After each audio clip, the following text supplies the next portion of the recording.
No vídeo de hoje a gente vai abordar o Acordo 117/2024 do plenário do TCU, que especificou o seguinte: olha só, é irregular a inabilitação do licitante que, em vez de apresentar a certidão negativa de débitos relativos aos tributos federais e a dívida ativa da União, conforme a exigência do edital, disponibiliza certidão positiva com efeito de negativa, por violar o princípio do formalismo moderado, pois esta última certidão cumpre o objetivo de fazer prova da regularidade fiscal do licitante.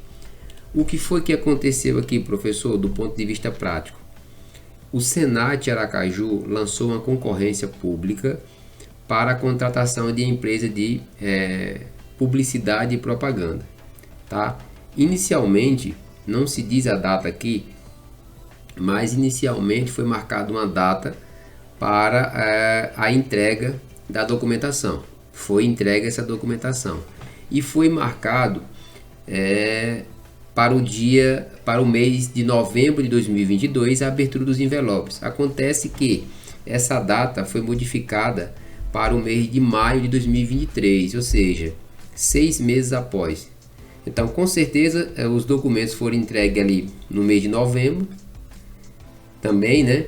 Ou finalzinho de outubro, mas foram abertos somente os envelopes no mês de maio de 2023.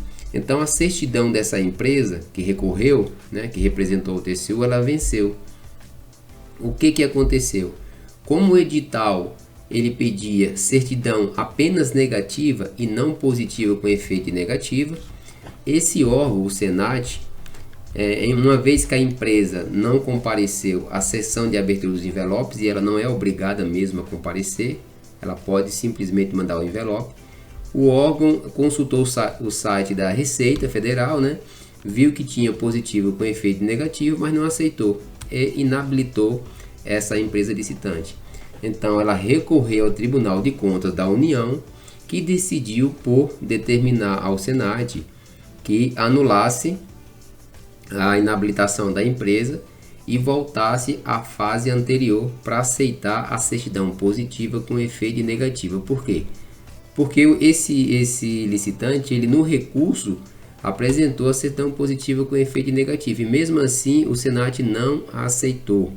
Então o TCU já é consolidado, essa jurisprudência do TCU, quando uma empresa ela apresenta um documento novo, mas que seja baseado em fatos pré-existentes, isso aí não significa, não fere o princípio da isonomia ou da vinculação ao instrumento convocatório. E também a questão da certidão positiva com efeito negativa, isso daí já é muito consolidado tanto no TCU como nos tribunais de contas estaduais, como na doutrina, que ele é totalmente válido.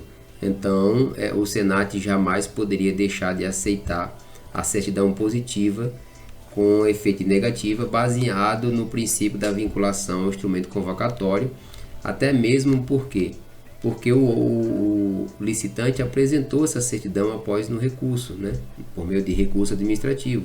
E o edital, na verdade, ele não estava regular, porque deveria ter previsto tanto a certidão negativa como a positiva com efeito de negativa, tá bom? Então fica a dica aí para vocês, não pode se agarrar estritamente ao princípio da vinculação ao instrumento convocatório, porque no direito não existe nenhum princípio absoluto. Então, tendo em vista isso, o princípio da vinculação ao instrumento convocatório tem que ser sopesado em relação ao princípio do formalismo moderado. O órgão não pode exercer de forma absoluta, de forma exagerada, esse formalismo, tá certo? Se agarrando ao instrumento convocatório e inabilitando os licitantes que não atenderem a tudo que está previsto ali no edital, tá ok? Então fica a dica aí, se você gostou, curte nosso vídeo, compartilha e até nosso próximo encontro com mais dicas na área de licitações e contratos.